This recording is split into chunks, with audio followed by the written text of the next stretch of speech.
See, he knew. I made it.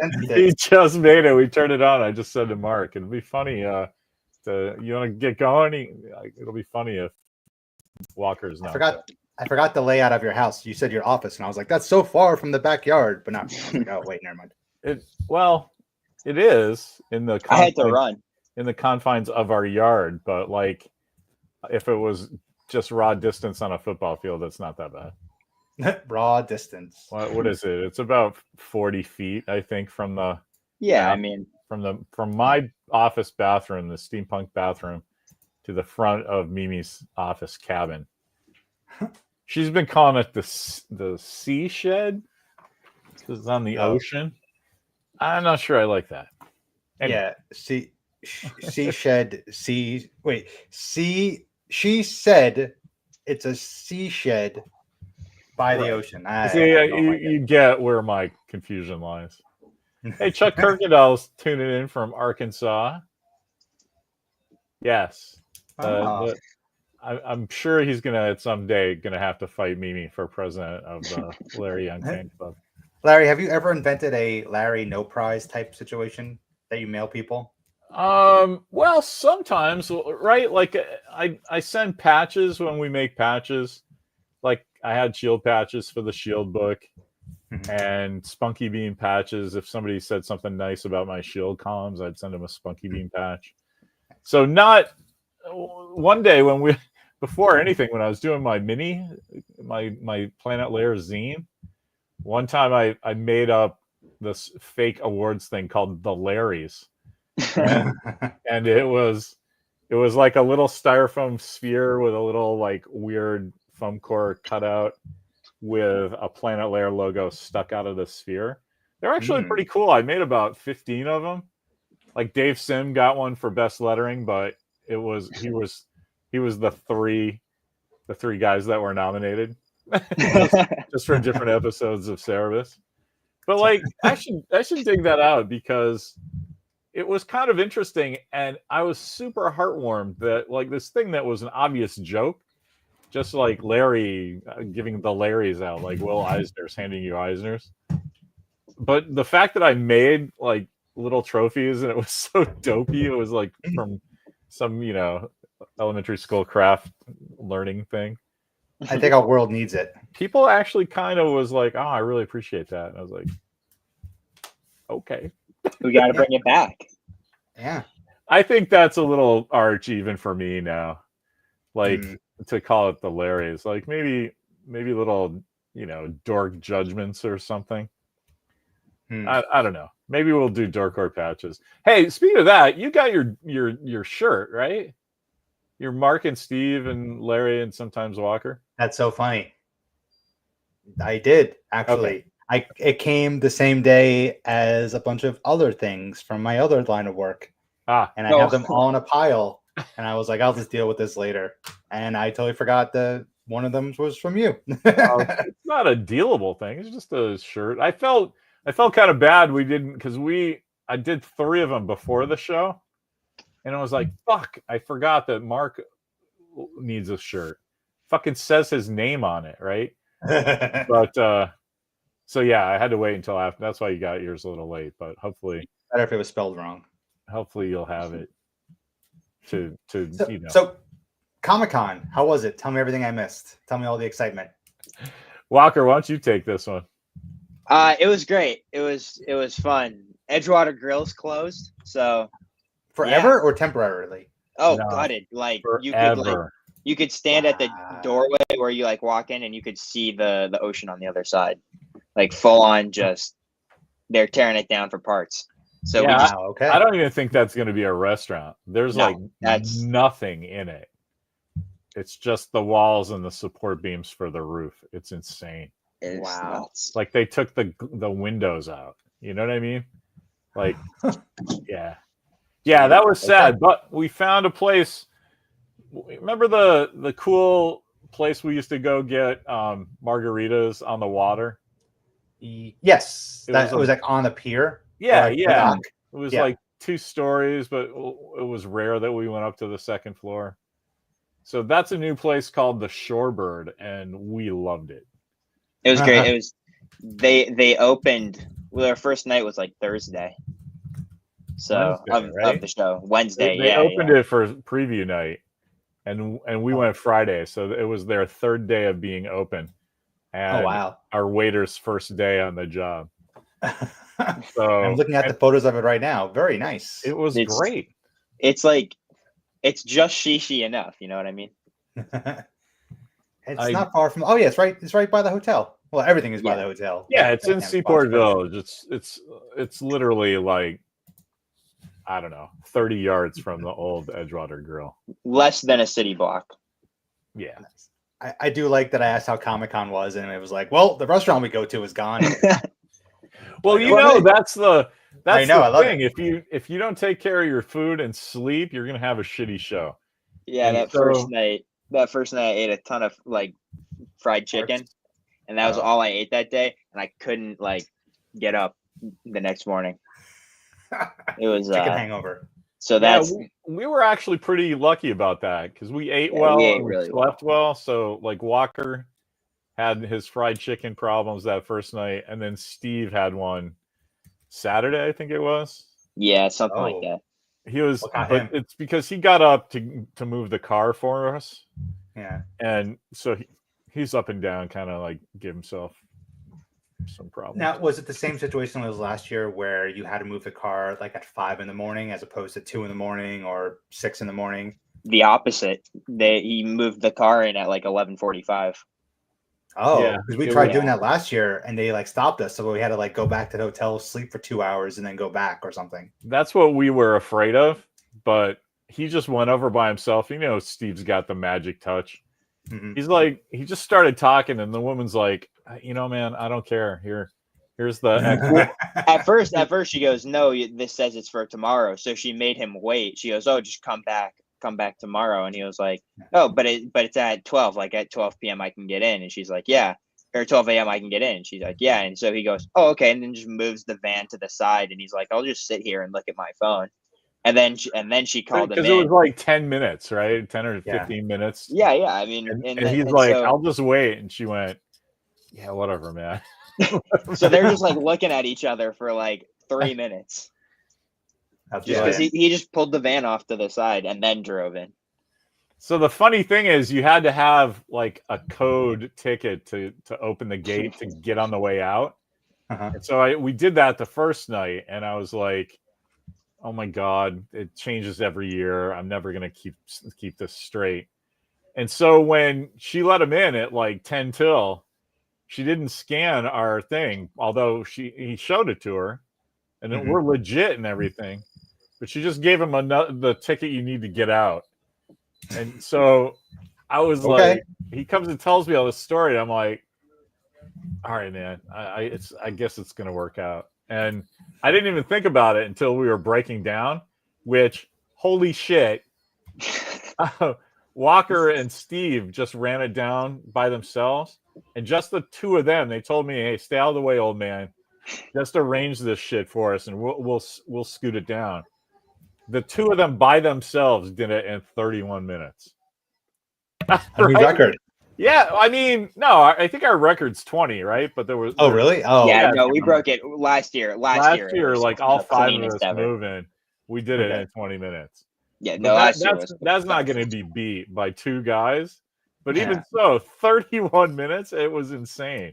Like every time I turned around, I'd like go and put the banners up and roll them down and put them on the table, and they're waiting for me, right? And then they'd go down, and then I'd put like a bin and a couple of chairs, and they're like, it was taking you so long. It was unbelievable. It's awesome. So that was the beginning and end, and the middle was great. Yeah. Like you saw the giant Galactus walking around, I assume. Oh yeah. We saw that. We saw, it was a typical show for us, right? We'd go in the morning and look at all this stuff. The security guards yell at us for taking pictures because now it's like you're not supposed to take pictures, but it's not written down anywhere. The big problem was trying to get in. Like we're vendors, and they're like, well, you can't come in. And I'm like, dude, turn around. There are vendors in the floor. So somehow they have gotten in there with this badge I don't fucking need to know the story. Just tell me how vendors get in. If it's not this door, great. And so finally I got it out of him. D2, because he's crying. People are hitting him in the head. He's like trying to pull the door closed. Some guy was like, was like ready to swing at him. It was insane. And so we just left. Okay, it's D2 now. But you know what? Like, we got to get in at B2. It's a shit show because they should have a sign that says exhibitors and like pros, D2, right? Easy. And no one's gonna like, just think like, oh, okay, maybe I can't get an A because that's the handicap thing. Yeah. But you're not gonna just automatically go, well, it's probably the middle of the con floor now, right? No, you just want the nearest door, and then it's like it was just a shit show. But once we figured that out, we felt really smug because we're like, well, I don't like this, but we're walking down to D2 and we're just going to walk in and have to cut back. And so we did. So last time I didn't go, you guys hung out with Ron Perlman for like 2 hours. Were there any crazy celebrity hangouts or visits? There was a lot of people coming to talk to Walker Young, which I was very shocked about. Yeah. Heard you sold a buttload of books, dude. I sold a few. Nice. So yeah, nothing. I don't think we saw any celebrities really, did we? No. Sean Evans from Hot Ones. He walked by. Oh, yeah, that was cool. I missed it. I was got away. Hey man, and he turns around and goes, "Oh hey." There was somebody else too that Steve knew, some wrestler or something. No. That was just being chill, and he was just really excited that somebody recognized him. The guy who played Darth Maul, he was signing at one of the booths, Ray Park. Ray Park. He was like diagonally behind us, not like fully, but like enough that you could see him. Yeah, if you're at the booth and you turn left and there's Tom Zoller's booth, right behind him was Ray Park, which was great. Awesome. How's he look? There was a weird thing too that it was a strange show because Diamond's bankrupt, so their giant pavilion was just like not there. They put up their racks and they had like statues in it, but it was embarrassing because there's nobody there watching it. They're just locked cases that they set up for no reason. But then there was like 2313 was just, they didn't even put carpet down. There was just a big old tape in the middle of the floor. And nobody can sit there. Then on Friday, they were like, oh, well, I guess we should do something over here. So they put up 4 suits from Superman.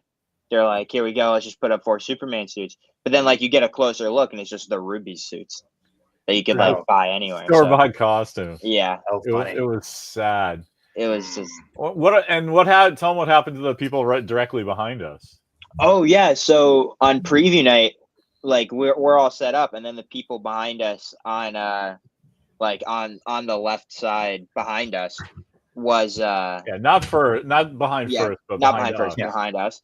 There was a guy sitting there just calling people, crying, and just like, yeah, where are you guys? What's happening? And there's nothing's here, and it's just there was nothing there for like 2 days, like preview night Thursday, and then Friday, I think, something like that. They finally set something up, but it was like it was the folks behind first on the other side. They had 2 booths for their giant trade paperbacks, and Walker was actually looking for them. And so we made friends right away because they're like, oh my god, I forgot your name. I thought you were comic book Kevin or something, but it begins with H, right? Yeah, that was the long boxes. These guys were Phantom Zone Comics. But they had the brilliant idea of like, well, we have those 2 ends. Why don't we just take, they cleared this with a show. We'll take that curtain down and have like an L shape. And they just like aired out all of their stock, and it looked intentional. It looked like it looked really good. Could have done that the first day. So they just moved their cash register over onto that side. And they had a decent flow of people going around this little L-shaped thing, and they were super cool people. So I was like, "All right, I'm sorry what happened to the other folks. It was obvious that they didn't have their stock, and so they just didn't come. So something happened, like maybe they couldn't get stuff they were counting on out of Diamond, or maybe the printer didn't get it there in time, and they weren't going to waste money on. I mean, it could be anything, but it worked out. But that was the level of stuff we were all just kind of dealing with, like other people's drama all around you. Yeah. Well, we were really, really concerned that the first side was running well, and so it was. Nice. And so we were just moving stock, man. It was like the old days. It's great. But we had Walker's book and Steve's book, the new collection, the reprint of True Facts. Yeah. And then which I need. Oh yeah? Oh man, didn't I send that to you? I thought I put stuff in that box for you. I got to go in there. It's in between two boxes of vibrators. So Got to go look what you did with it. I don't know. Maybe I didn't, but let me know, because then the other thing we had our angry girlfriend this year was a cool bootleg Christmas story. It's I was gonna make this for our company Christmas card anyway, but I just made it early and gave it away to cool people. But Ethan Beavers, like in 2003 or 2004, was trying to do comics with us, and we could never really work anything out. I love his art, but he did this cool thing where it was the lyrics of Frosty the Snowman, except Frosty the Snowman was the code name for this James Bond kind of guy. And so, like, when all the magic silk hat, they put like electrodes on his brain to torture him, and it's really cool. And so yeah, I gave that away. But Ethan tried to publish it, and whoever owns the rights to Frosty was not having it. They're like, look, we're not going to sue you, but you absolutely cannot ever do anything with this ever again. And so I felt bad for him. So I said, hey man, this is great art, and it's awesome. I want it in my collection, so I'll buy the art from you. So he sold me all the pages, and so now I'm working with the auction house to clean out my I told you my art thing is just going out into the world now. I've got all the joy I'm going to get out of it. So like, my John Byrne page, that's going, my Kirby page is going, everything's going. And so, but I found this art. So I'm like, oh, I'm going to do, I'll scan it and put it together. I relettered it with my John Workman font, so it's maximum bootleg. And yeah, it turned out great. So it was cool, because if I had it up top and it's got nothing on the cover or back cover, it's just white. And so that was fun to print, because not just my print rep, but her boss and then the owner of the company all contacted me going, hey man, like, I know it's self-cover and it's 12 pages, but there's no art on 1 and 12. And I'm like, I know. Those pages are intentionally left blank. Just trust me. It's thematic. It's supposed to be, the white snowflakes. It's more that, he only had 9 pages of art, and I blew up the last panel for the 10th page, and then just had a story for why there's nothing on 1 and 12, right? And, but they're like, well, if it's intentionally left blank, do you want it to say intentionally left blank? I'm like, no, I'm telling you, I did this on purpose. Just print it. But I had to go through that with 3 people, which was hilarious. Lovely. So, okay, you guys saw Fantastic Four. You saw Superman. We did. We saw Naked Gun. We'll do a light grazing on it until Steve is back. Okay. All right. What do you want to do first? FF? Okay. Let's do Fantastic Four. Why not? Oh yeah. Sorry. This is Stuart's right though. If you put intentionally left blank on the cover, it is no longer blank. That was my concern. Anyway. It's not blank. All right. Fantastic Four. Fantastic Four. We're gonna assume everybody listening has either seen Fantastic Four or doesn't care if we talk about it. I want to start off by saying it's not being talked enough. Joseph Quinn stole every scene he was in. That was a Johnny Storm movie. That was a Johnny Storm movie. Yeah, it was great. I love that they made the surfer a woman, and Johnny was immediately attracted to her. Yep. And then 100%. I think it worked good. Wasn't a punk about it. He figured out their language, and okay, because he wants to talk to the sexy space babe, but he's he used his powers for good. Yeah, his wiles. I'm not sure he stole that movie though. No, I mean, I was gonna say that's a Johnny Storm movie, but then I was like, oh no, Sue Storm's her speech was like really good. It's pretty much a Sue Storm movie. Yeah. Which is pretty. I think if you're going to talk about stealing it, I think she stole it because it's clearly set up for Pedro to be Space Daddy. Yeah, and she just steals Space Mommy right away from him. I honestly think in the the amazing cast that it is, I think Pedro Pascal was kind of the four. He was like kind of the one lacking. In my opinion. Oh, I can't go that far. I mean, I just think he was 4 of 4, even though the four are up top. But I think like he wasn't like far ahead of everybody. Yeah, he was kind of like keeping pace, which is yeah, exactly. It's not a Pedro Pascal movie like everyone thought it was going to be. I think that's nothing but good, though, right? Yeah, no, I'm agreeing. I'm saying I think all 4 of them were really equally weighted. I really do. I think everybody got a chance to shine. Like some people were saying, like Ben was sort of given short shrift. He didn't really do anything, but I could have seen more. They made him crazy human. Yeah, I love that he didn't talk with a rocky voice. He's just a dude from Brooklyn. Yeah. And he didn't spend the whole movie tortured about his appearance. He was kind of like, okay, well, I'm growing past that phase. Maybe I might even hook up with Natasha Lyonne. Who knows?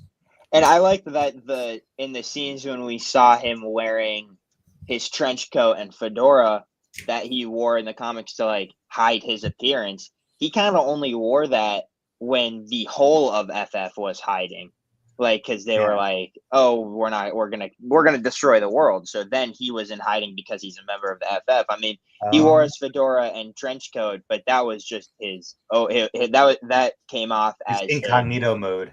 Yeah, that came off as his incognito mode. And I think he wore it in the beginning when he lifted the car up, but that was more of a hey, I'm just trying to be human. So whenever he wore his like disguise, it was never to hide his appearance that he was ashamed of. It was to hide his fame. It's like Daniel Radcliffe wearing Boba Fett suit at Comic-Con.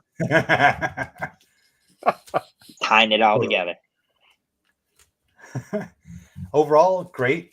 Oh yeah. Didn't mind anything about it. I like Galactus. The story was great. I loved it.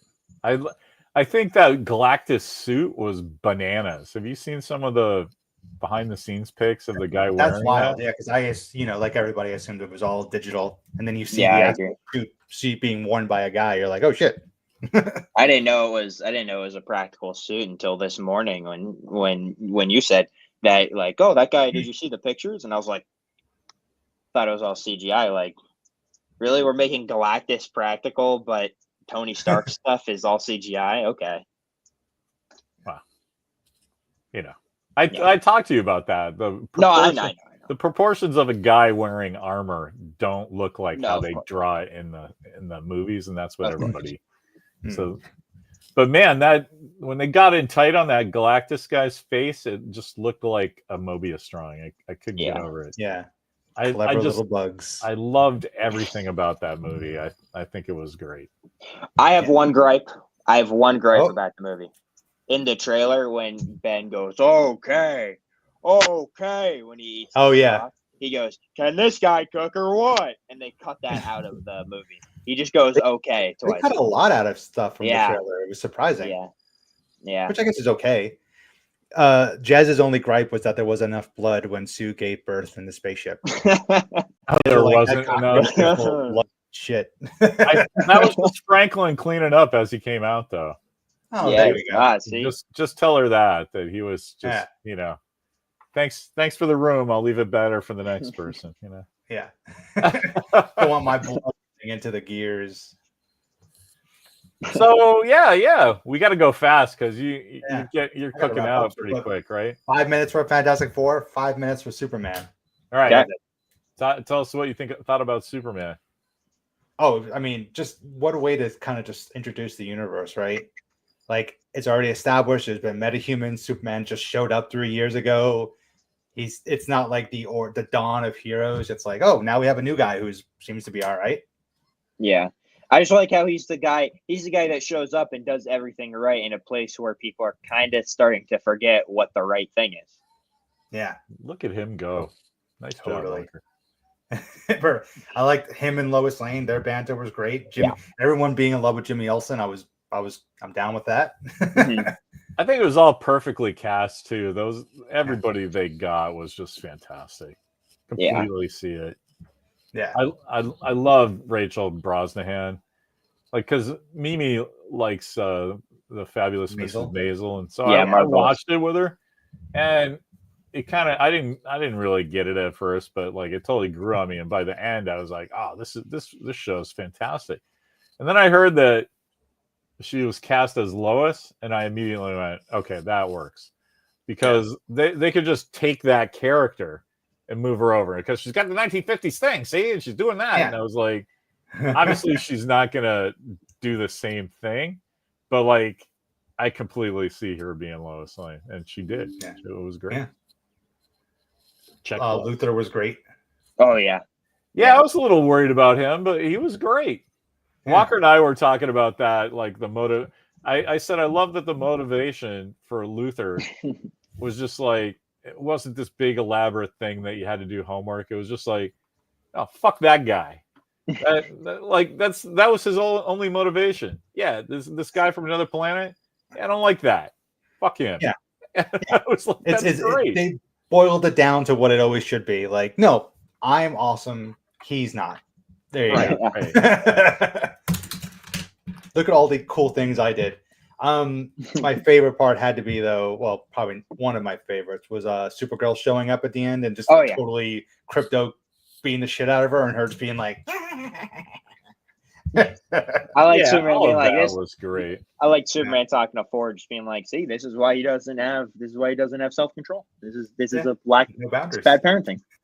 It just made me hyped up for that movie, the Supergirl movie, because that premise is like they alluded to it, because she goes to red planets with red suns so she can get drunk, but then her ship gets destroyed, so then she has to like take public transit back to Earth.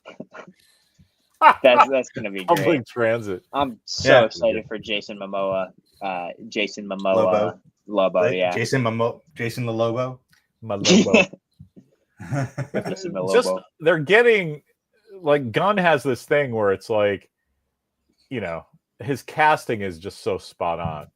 It's like you can just I kind of get tired of saying, wow, this corn sweat guy, I don't know where you found him, but he's completely born to play Superman. And then you look at Jason Momoa and like, born to play Lobo. He like doesn't even need makeup, really, right? He just kind of looks like Lobo. I don't know. It's just, it all works. It's an exciting time. Did we tell you like the dawn of the DCU and then the rebirth of the Marvel Universe coming up soon? Yeah, just first steps. They might as well have called it next steps, because I really got the idea that it was more like, it wasn't like, you know, Captain America or something, one of those standalone things. It really gave me the idea that it was either the first Iron Man or the Avengers. Yeah, you know, it's setting stuff up. It's just like, here's this new thing. Join us, won't you? And it was really cool. I really enjoyed that. The end credit scene was very reminiscent of Nick Fury showing up at Tony Stark. Oh, that's true. Yeah. Like, what? Doom? Yeah. Yeah, there's lots of think pieces about that. Like, oh, which Doom is that? And where does he come from? And it's like, doesn't matter. It's fucking Tony Stark, man. That's the Tony Stark that did put the thing of armor around the world. He just put it around himself, too. Yeah. And so it's so clear what they're doing. Yeah, because I mean, where does it end, right? You put an armor around the world, and then you put an armor around your universe, and then you have to protect the multiverse, and then you just get so deep in it that where does it end, Larry? Well, you need Franklin and his magic beans. Anyway, oh my God! Anyway. So we didn't tell you about this. No. I know you're tight and got a split, but Naked Gun was great. Naked Gun was great. Even Mimi liked it, and she's not really a big fan of that kind of sense of humor. Yeah. Even she was like, "Oh, that didn't offend me," which is, that's high Best praise. we can get at her. But we told you about the promo they did at the show, right? And the men's at San Diego and the men's urinals all over the convention center. There's on the top of the urinal cakes, so they just slapped a little sticker that said, Naked Gun, not streaming anywhere. In theaters, July, whatever. August 1st. And fucking dudes are stealing it, man. They're reaching into the urinals and just bringing it over to the sink and rinsing it off and putting it in their backpack and going, all right, here's my Naked Gun urinal cake from the show. I was like, oh, man. This is where I pull Steve. Let's see. Are they on eBay? That was a rough one. We only got confirmation for one, but I'm sure there's no, be on there. No, dude, if one person did that, 20 people are doing that at each hour. Oh, I don't see it. Well, there was only one because they're keeping it. There was only one angry girlfriend going up for sale last year, and it's because people were keeping them. Yes. Anyway, what else? One more thing before you have to split. I really appreciate you chatting with us, man. Yeah. Media diet. What are you guys watching? What are you guys ingesting? Best show ever. Nightfall. We just finished Poker Face season 2, which is incredible. And so Walker wants to run through Nightfall again before he goes to college. Nice. So we've been doing that. I forget why. We were telling Mimi about something, weren't we? We went up to Pop Pop's and we talked about it for an hour straight. Oh no, we were driving up to Maine. We were driving from Boston to Maine. Right. And we spent, I think, realistically, half an hour to 45 minutes talking about the show. It's a good show about the Templars, but it's pretty soapy too. It's so good. If you have ever seen The Last Kingdom, Utrecht, Son of Utrecht, that one. Oh yes, it's thematically similar to that. It takes place. Mark Hamill? Yeah, he's season 2. He's kind of the antagonist of season 2. It's great. But it's kind of it's a good match with Last Kingdom because that's what's going on in England, and this is what's going on in France at the same time. I kind of feel like there's an opportunity for a giant crossover in my brain. I've never heard of this show. This looks amazing. It got 2 seasons and then canceled, and the reason everyone kind of forgets about it is because it was a History Channel show, and History Channel shows kind of aren't really the best, and they don't ever get the love that they deserve. But this one crushed it. But this one's just amazing. This was Jeremy Renner and his production partner. Yeah, came up with it, and they just crushed it.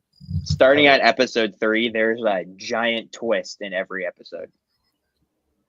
Okay, yeah, that's great. Going on the list. Totally recommend. Yeah. And it rewards binging because when Walker and I saw it, we went through the 2 seasons. I guess it's only about 18 episodes, right? It's 18, yeah. We did the 2 seasons in like 3 days. Yep. Because it's just so good and you want to know what happens. And there's lots of cool like magic-y shit like in Last Kingdom. It's Holy Grail, so that's good. Okay. The Templars are in charge of the Holy Grail. So they find it. They got it. They find it and lose it and get it back and save people. It's fucking great.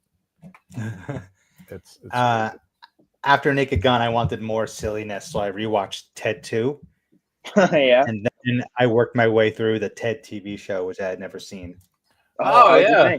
We loved the Ted show. Yeah. It was good. It was good. I think that kid did a really good job playing young Marky Mark. Yeah.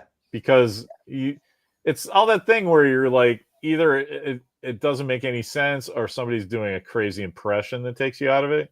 And he was just like, you could tell, he just was like, okay, what would that character from the movies be like as a kid? I'm just going to do my version of that. Yeah. And it was great. I really enjoyed it. Yeah. I recommend if you're looking for a follow-up, Ted 2, enjoyable, holds up, better than the first, I think.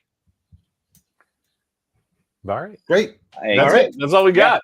That's Randall all we and I are doing Source Code and Moon, a double feature, a Duncan Jones double feature next Tuesday, and that's fun. Jake Gyllenhaal.